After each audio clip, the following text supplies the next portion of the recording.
Allô, mes frères et sœurs, vous qui nous suivez partout dans le monde.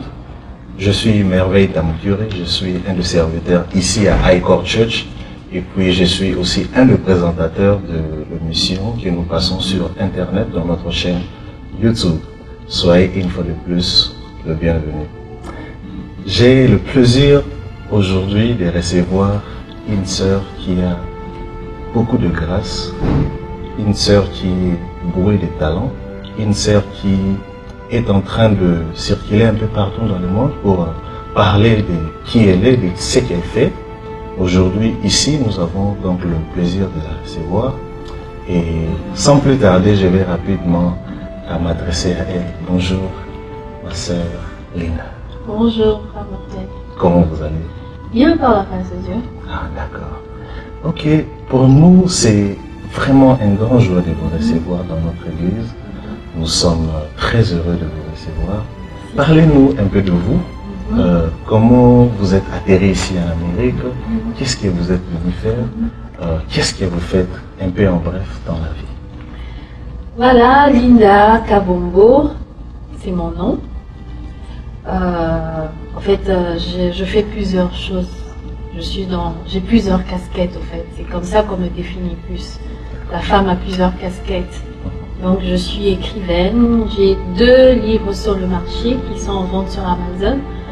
La conspiration qui parle du combat de la destinée et Femme force motrice qui parle du droit de devoir de la femme. Je suis responsable d'une ONG qui promouvoit l'éducation, la lecture et qui vient en charge aux orphelins. Et on est aussi dans l'autonomisation de la femme. Et je suis chantre. J'ai un album sur le marché. Donc, le titre c'est ROI, le Dieu qui me va. Et je suis CEO du magazine Ici Ailleurs. Je suis en même temps CEO rédactrice en chef du magazine Ici Ailleurs, un magazine qui promouvoit les entrepreneurs, les jeunes talents. Et je suis coach. Donc j'aide les gens à se découvrir, à connaître qui ils sont. Je leur motive au fait à faire la rencontre avec leur destinée. Et je suis entrepreneur et j'ai beaucoup d'autres choses que je fais que j'aimerais peut-être garder en parenthèse parce que c'est encore en préparation. Sinon, comment je suis arrivée aux États-Unis? J'ai été invitée par, je ne sais pas si vous connaissez le magazine Forbes. D'accord. Voilà. Forbes. Voilà, j'ai été invitée à une conférence qui a été organisée à Boston en fin septembre, début octobre. Donc c'était pour 3 jours. Je suis venue, c'était une conférence des entrepreneurs, des jeunes entrepreneurs, et voilà, des jeunes créateurs et tout ça. Et je suis venue, j'ai beaucoup aimé la conférence, comment elle s'est déroulée, mais à ma grande surprise, j'étais la seule Congolaise. Il y avait beaucoup de jeunes qui venaient de partout dans le monde. Et j'étais la seule Congolaise. Et la conférence est finie. Comme je suis dans l'entrepreneuriat, un entrepreneur est celui qui constate un problème et qui apporte une solution à un besoin demandé. Et j'ai regardé l'environnement et le besoin qui sautait aux yeux, c'était le besoin des entrepreneurs congolais qui étaient en manque là où j'étais. Et je devrais organiser la conférence à Boston. Parce que c'est là que je suis arrivée. Mais j'ai appelé des amis et tout ça. Et plusieurs personnes m'ont conseillé d'aller faire ça à Dallas. Parce que je me t'ai dit qu'il y avait un problème. Il fallait faire une conférence autour de l'entrepreneuriat. Il y avait plus de besoins à Dallas, je m'excuse, par rapport à Boston. Voilà. Parce qu'à Boston, c'est vrai que je ne connaissais pas grand monde. Voilà, à Dallas, des gens m'avaient dit, j'avais besoin d'une communauté congolaise très soudée et qui sont vraiment sur le terrain. Et on m'a parlé de la communauté congolaise de Dallas. Et c'est là que je les ai contactés. Je les ai expliqué mon projet. Et ils étaient tous d'accord, ils ont aimé, parce que je suis aussi dans l'événementiel. Ça fait plusieurs années, je suis conférencière. Donc j'ai organisé plusieurs conférences au Congo. Et plusieurs événements que j'ai organisés, des concerts, des conférences, tellement des choses que j'ai organisées par la grâce de Dieu. Et par rapport à tout ce que j'avais en moi, j'ai plusieurs talents, oui, mais je ne donne pas le tout. Je regarde. Nous arriverons là, nous arriverons donc je là. regarde et tout dans quel domaine. Je regarde en moi, ça c'est l'entrepreneuriat, ça c'est l'événementiel, ça c'est la musique. Donc je prends et je donne. C'est là que je me dit que je ne rentre pas au Congo. Je dois organiser une conférence, un salon qui promouvoit les entrepreneurs parce que je voulais mettre en avant les entrepreneurs congolais parce que déjà à la conférence où j'étais, il n'y en avait pas. Alors je m'étais dit, voilà l'occasion de propulser mes frères et sœurs congolais qui se retrouvent, qui sont aux États-Unis. C'est tout a commencé, l'aventure a commencé. Je suis pas rentrée, je suis restée organiser l'événement et me voilà aujourd'hui ici avec la même passion, le même fardeau et tout. Nous sommes extrêmement bénis de vous avoir. Donc vous étiez venu pour la magazine Fort depuis. En même temps, vous vous êtes senti obligé de faire quelque chose pour la communauté avant de rentrer. Donc nous sommes très reconnaissants pour l'œuvre que vous êtes en train d'achever ici. Mais en parlant, quand vous étiez en train de parler, j'ai saisi une chose, vous êtes aussi écrivaine. Oui. Parlez-nous un peu, comment est-ce que vous avez découvert cette passion en vous de l'écriture? Durant mes interventions, il y a quelque chose que j'aime souvent dire. On est. On ne devient pas, mais on est. D'accord. Donc, je suis née avec des talents. Tout ce que je fais, ce ne sont pas des choses qui sont tombées du ciel comme ça. Ce sont des choses que j'ai toujours eues en moi.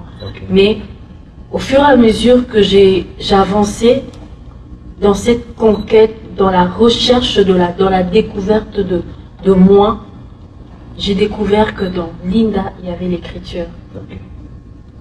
Dans Linda, il y avait la musique. Dans Linda, il y avait l'entrepreneuriat. Dans Linda, il y avait... parce que je fais aussi du relooking et tout. Donc dans Linda, il y avait ci, dans Linda, il y avait ça. Mais tout a commencé, c'est vrai, c'est pas tombé du ciel comme ça aussi. Il a fallu que le Saint-Esprit me révèle. Amen. Voilà pourquoi la conférence même, où on va parler du mystère de la destinée. Donc ça n'a pas commencé comme ça. Il a fallu que je puisse me rendre compte que je n'étais pas née en vain, que je n'étais pas venue accompagner quelqu'un sur terre, que j'avais une mission, j'avais une destinée que je devais découvrir. Parce que j'étais une femme normale, comme toutes les autres femmes que je connais aujourd'hui, qui se sous-estiment. Je n'avais pas de rêve, j'avais pas d'ambition, j'avais pas d'objectif. Pour moi, j'étais appelée, je me marie, j'ai des enfants. Fini, la vie s'arrête là. Et je voulais même pas aller. J'avais commencé l'université, mais c'était malgré moi. Je ne voulais pas étudier parce que je me disais, ça me servir à quoi? Puisque je veux me marier, je veux m'occuper des enfants et puis la vie s'arrête là. Mais c'est quand plusieurs événements désagréables ont commencé à se répéter dans ma vie. Les échecs, tout ce que je faisais ne marchait pas. Je me dis, qu'est-ce qui se passe? C'est que moi, je voulais faire. Ça ne marchait pas, je voulais travailler dans des grandes banques, je voulais soit travailler dans une compagnie d'aviation, donc je ne me voyais pas être la femme que je suis aujourd'hui. Après que Dieu m'a dit que tu dois, j'ai étudié, oui, j'ai étudié, bon, j'ai terminé, j'ai dit bon, comme j'ai étudié, je veux aussi me focaliser dans les grandes entreprises, travailler, tout ça. C'est là que Dieu m'a dit, je t'ai permis de découvrir qui tu es, pas pour que tu puisses forger ta propre destinée, mais que tu puisses suivre les pas que j'ai tracés pour toi, que tu marches sur mes traces.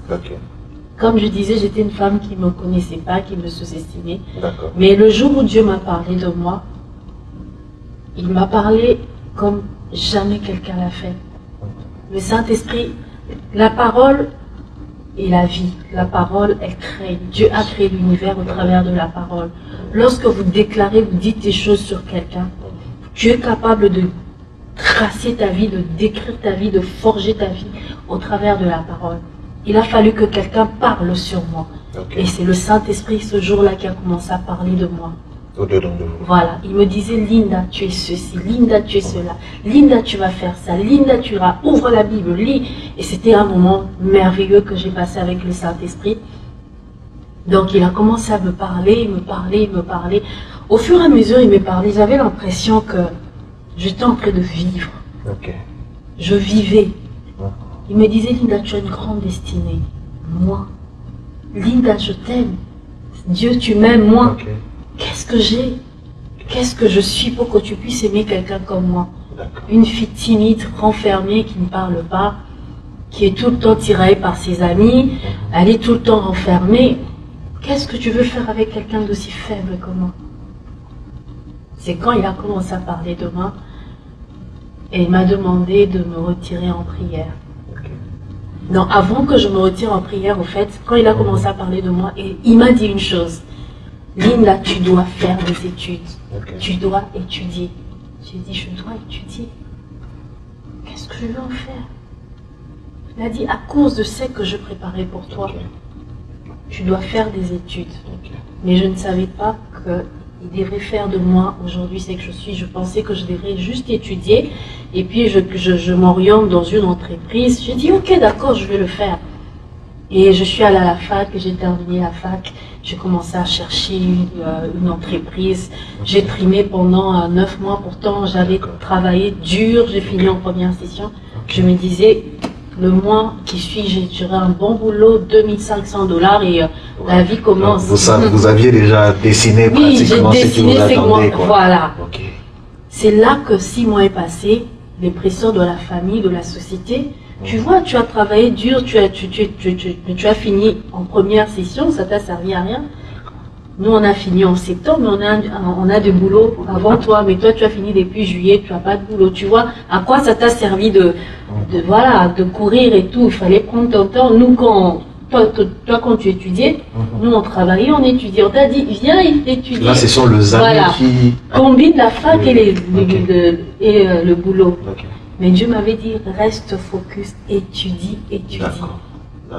Je veux te donner la suite après. J'ai terminé, j'ai voulu faire ce que je voulais. C'est là que j'ai fait une crise de dépression. Wow, voilà, j'ai fait une crise de ulcère, j'ai souffert de l'ulcère parce que j'étais perdue. Je ne comprenais plus. Pourquoi tu m'as parlé de moi? Pourquoi tu m'as dit de faire des études si c'est pour ne pas travailler? Pourquoi? C'est là que j'ai essayé encore de chercher, d'insister, rien ne marchait. Il y a un ami qui est aussi un serviteur de Dieu qui vient, qui me dit, Linda, Dieu me dit, il y a quelque chose qu'il t'a demandé de faire. Il y a plusieurs années, mais tu le fais toujours pas. Donc par les canaux d'une autre personne, Dieu vient vous rappeler encore ce qu'il vous a déjà donné comme il me dit, il y a quelque chose que jusque-là tu ne fais pas. Ça sera même le déclenchement de tout. Je dis, quelque chose. Ouais, c'est quoi cette chose que moi je ne fais pas? Pour cette petite chose-là, Dieu va bloquer toute ma vie. Je dis non, regarde. J'entre en prière et j'écoute le Saint-Esprit me dire, pourquoi tu ne fais pas ce que je t'ai demandé de faire? Si tu veux expérimenter ma main au pays. Et Dieu me parlait de la musique. Donc il y a plusieurs années, j'étais à la chorale. Donc j'ai eu à quitter la chorale pour l'évangélisation, mais en quittant, j'écoutais la voix audible de Dieu me dire, tu rentreras dans la musique. Mais ça ne sera pas pour chanter dans une chorale, tu rentreras pour te lancer en solo. Et ça faisait 10 ans passés. J'aimais la musique. Je sentais qu'il fallait que je le fasse. Mais je me mettais des limites parce que je ne savais pas jouer un instrument. Et j'avais perdu le feeling de chanter. Tous les codes vocales, soprano, tout ça, j'avais tout perdu.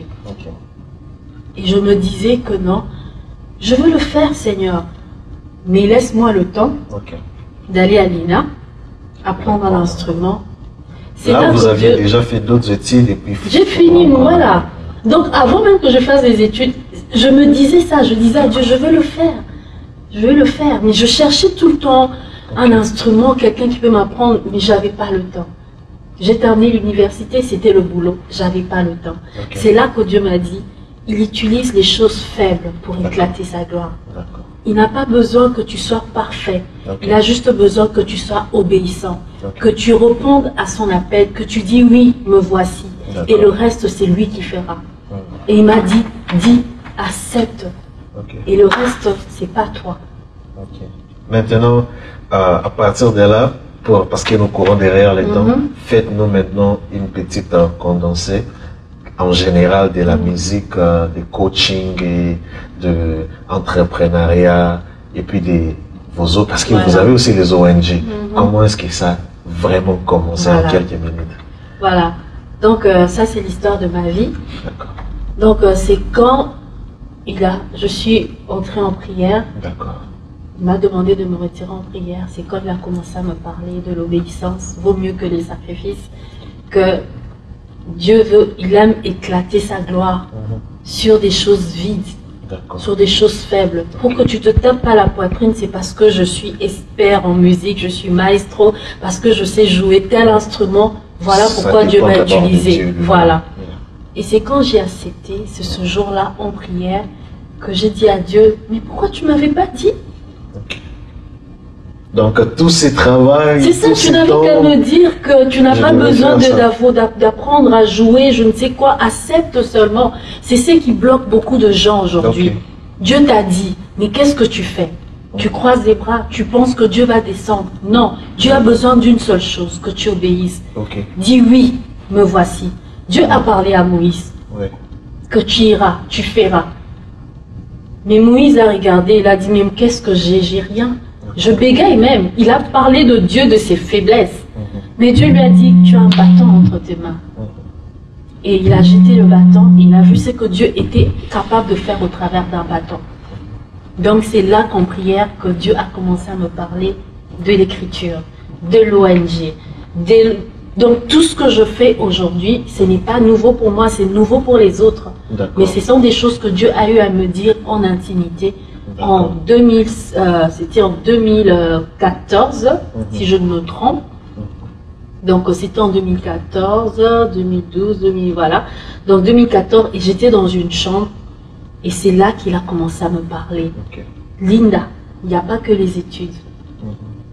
Après les études, je veux maintenant que tu fasses ci. Chacun de nous a une destinée, chacun de nous a un appel. Ta destinée n'est pas celle de l'autre. Ta destinée n'a pas des jumelles. Alors c'est très important de découvrir qui tu es et de ne pas faire les choses comme les autres.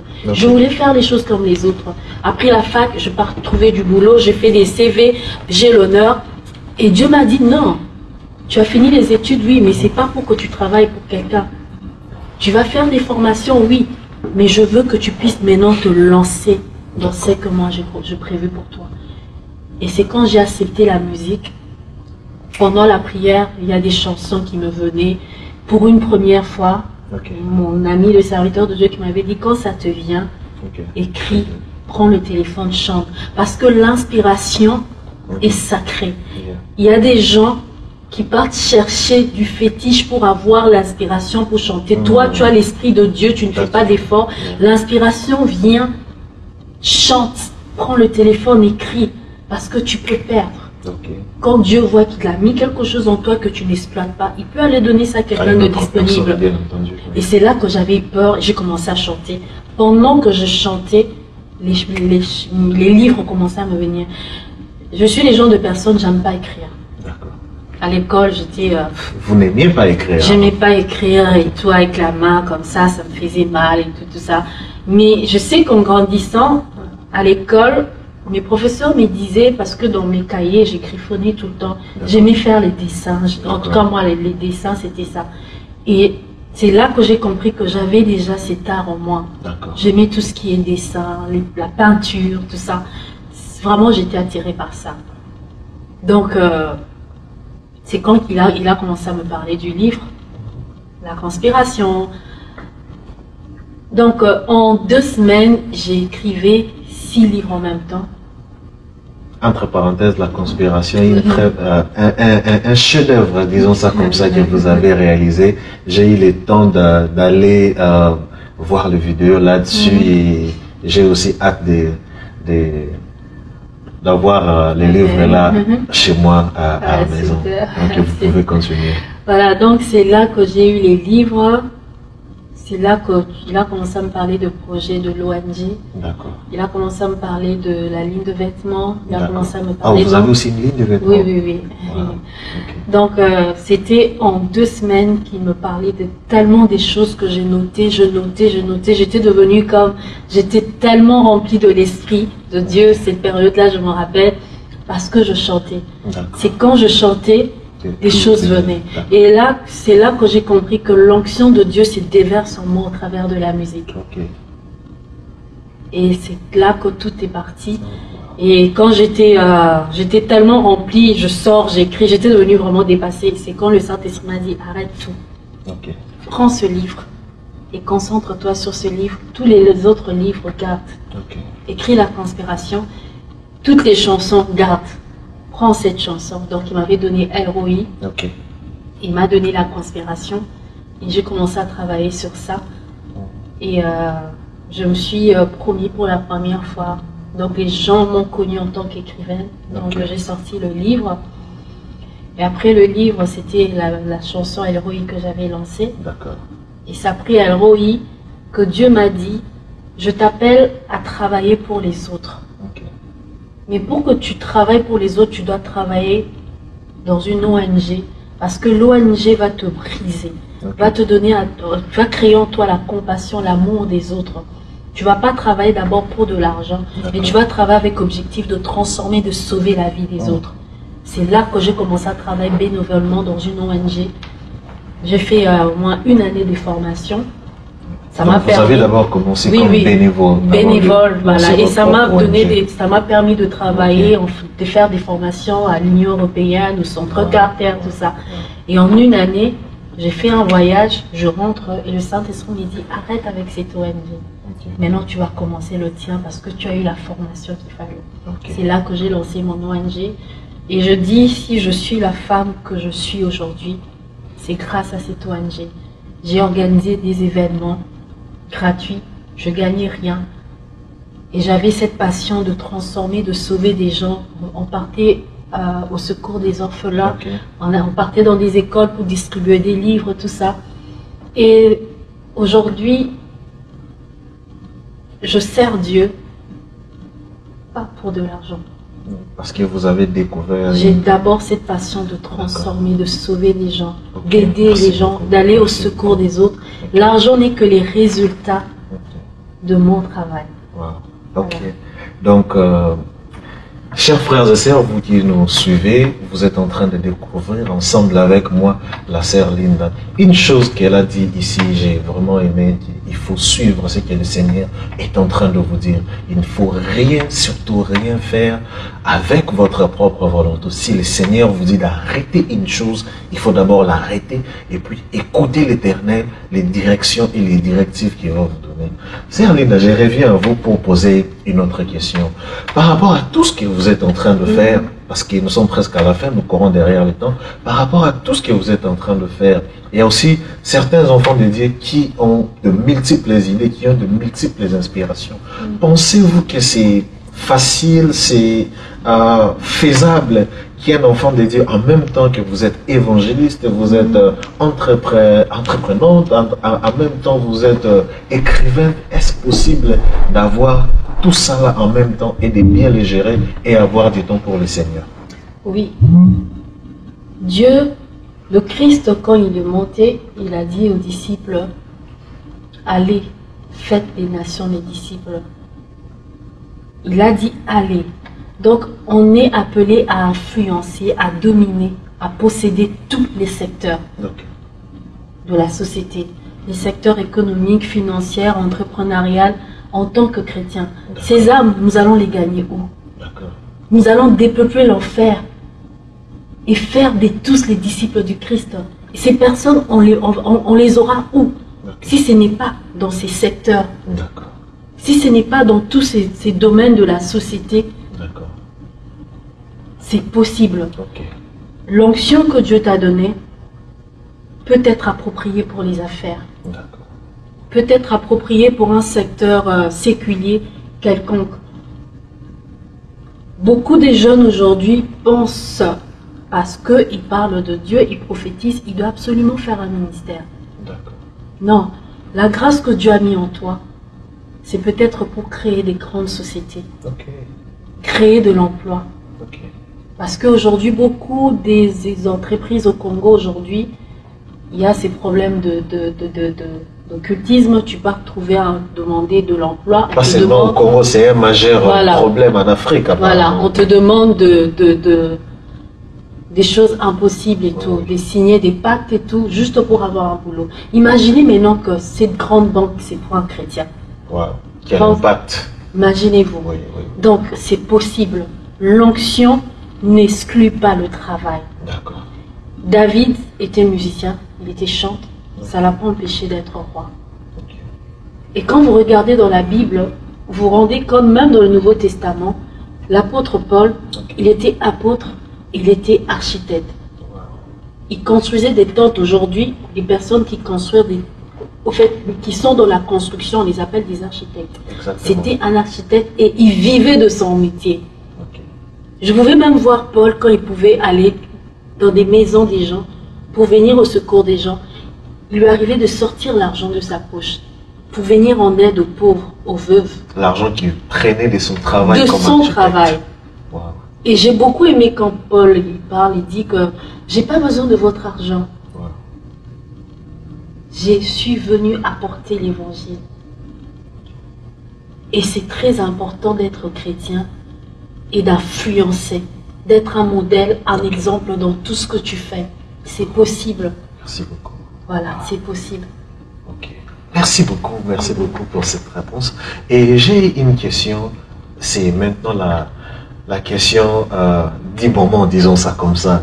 Vous êtes ici, aux Carolines du Nord, précisément dans la ville de Raleigh, pour une conférence que vous allez avoir le 16 prochain, le 16 février, pratiquement les après-midi à 16h.